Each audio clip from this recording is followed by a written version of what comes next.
You never forget the sound of something breaking when it means the world to you. For me, it wasn't just the crunch of metal or the cracking of plastic. It was the sound of my daughter's life being shattered right in front of her eyes.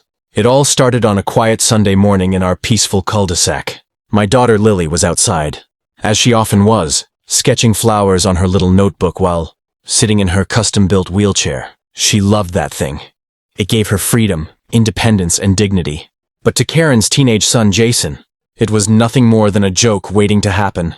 Jason had been trouble since the day the HOA president, his mother, moved in. He was loud, cocky, and thought the neighborhood was his personal playground. I'd caught him kicking over mailboxes before, riding his bike across people's lawns, but I never imagined he'd go after my daughter. That morning, as I stepped inside to grab her a drink, I heard a loud bang, then a scream. When I ran back out, I saw it, Lily sitting in the driveway, tears streaking her face. Her wheelchair overturned and crushed beneath the weight of Jason's electric scooter. Karen came storming out of her house not to check on Lily, but to yell at me. She shouldn't have been sitting there. "My son didn't see her!" she snapped, her voice dripping with entitlement. Jason stood behind her, smirking, like it was all a big game. I clenched my fists. "Your son destroyed her wheelchair." "Karen, that was custom-made. It's her legs." But she rolled her eyes. "Maybe if you people followed HOA safety rules, this wouldn't happen." That was it. I felt the rage boiling inside me. My wife held me back, but in that moment, I knew something inside me had changed. I didn't know how yet, but Karen and her son were about to learn that actions have consequences. And this time, karma wasn't going to wait quietly. Because what Karen didn't know was that my son, Ethan, had just come home from deployment, a U.S. Marine. And when he found out what happened to his little sister, things would never be the same. Ethan's truck rolled into the driveway that evening, his duffel bag still dusty from the base. He had no idea what had happened. I hadn't even had the heart to call him yet. But the second he saw Lily sitting quietly inside, tears still drying on her cheeks, he knew something was wrong. He crouched beside her, his voice soft but firm. "Who did this, kiddo?" Lily's trembling hands reached toward the mangled wheelchair by the garage door. One of the wheels was bent inward, the seat ripped, the controls smashed. "It was Jason," she whispered. "He said I was in his way." Ethan's jaw tightened. The playful light in his eyes disappeared, replaced with a cold soldier's focus. "Jason, Karen's son?" I nodded slowly, and his mother tried to blame her. For a long moment, Ethan didn't say a word. He just stared at the wreckage, breathing deeply, like he was holding back an ocean of fury. Finally, he stood, every muscle in his body tensed. "Where do they live?" I tried to stop him. "Son, just let me handle it through the HOA." He shook his head. "No, Dad. They need to understand that this isn't about rules. This is about respect." Moments later, Ethan was marching across the street. Karen was out front, trimming her hedges like nothing had happened. Jason was sitting on the porch, scrolling through his phone. When they saw Ethan coming, their expression shifted.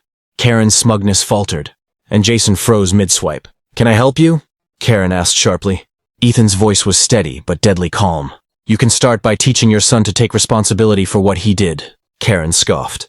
"Oh, please. That wheelchair was old anyway." Ethan stepped closer, his voice low. "That wheelchair gave my sister her life back." "You destroyed that!" "You humiliated her." Jason tried to laugh it off. "It was an accident, man. Chill." Ethan's eyes locked on him. "You think this is funny? You break something that precious, and then you hide behind your mother?" Karen puffed up, her voice shrill. "You can't talk to my son that way!" "I'll have the HOA fine you for harassment." Ethan leaned forward, his tone sharp as a blade. "Go ahead. Call whoever you want. But next time you or your son go near my sister, you'll be answering to me." The silence afterward was thick enough to cut. Karen's confident smile was gone. Jason's face had gone pale. That was the night they realized the Marine wasn't bluffing. I should have known Karen wouldn't let it end there. The next morning, I found a bright orange notice taped to our front door. HOA code violation. Unauthorized equipment storage. It was about Lily's broken wheelchair. Karen had actually filed a complaint, claiming the damaged chair was unsightly and detracting from neighborhood appearance. I could barely believe it. My wife stood there shaking, her voice cracking as she read the notice aloud. "She's punishing Lily." After what her son did? Ethan's hands clenched at his sides. "She wants a fight. Fine. She just picked one." That afternoon, Karen strutted down the street, clipboard in hand, acting like she owned the world. She had her usual smug grin, greeting neighbors and pretending nothing was wrong. But word was spreading. Everyone had seen the broken wheelchair. Everyone had heard Ethan's confrontation the night before. Mrs. Johnson, the elderly woman next door, whispered to me, "That poor girl." I saw the whole thing. That boy ran right into her. Karen's covering for him. And just like that, the tide started turning. Neighbors began to murmur. Some even took photos of the wrecked wheelchair as proof. Karen could sense it, her power slipping. That evening, during the emergency HOA meeting Karen herself called, she tried to twist the story. My son is being unfairly attacked, she said dramatically. That family refuses to follow HOA safety guidelines. The wheelchair was left in the road. Ethan stood in the back of the room, arms crossed. He didn't raise his voice. He didn't need to.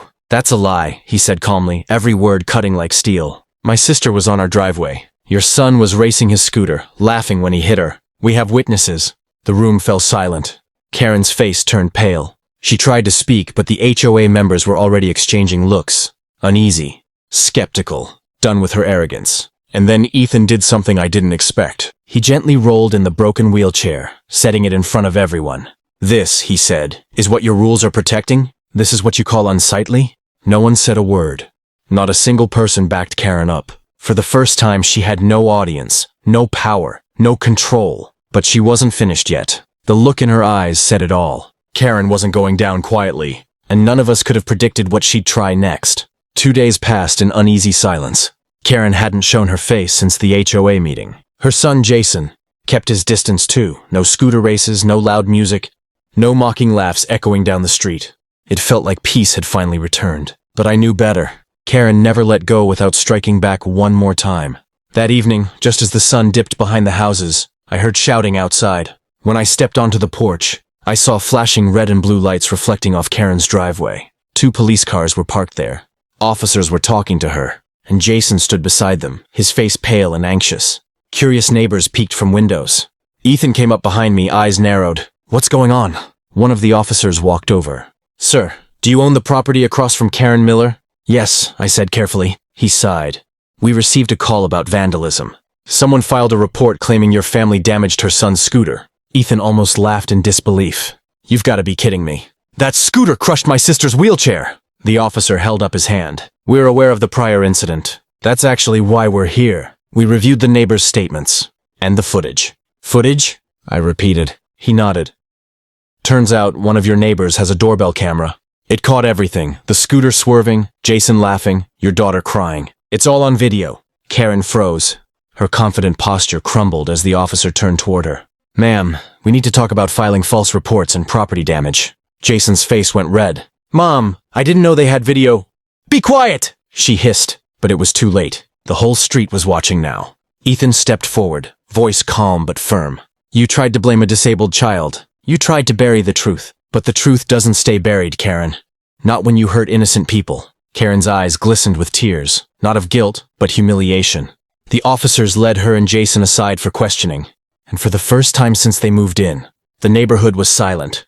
Later that night, as we gathered in the living room, Ethan knelt beside Lily's new wheelchair. You okay, kiddo? She nodded softly. I am now. He smiled. Good. Because no one messes with this family again. Outside, the faint glow of police lights faded down the road. Justice had finally rolled in, and this time, karma didn't knock softly. If you watch till the end, you're amazing.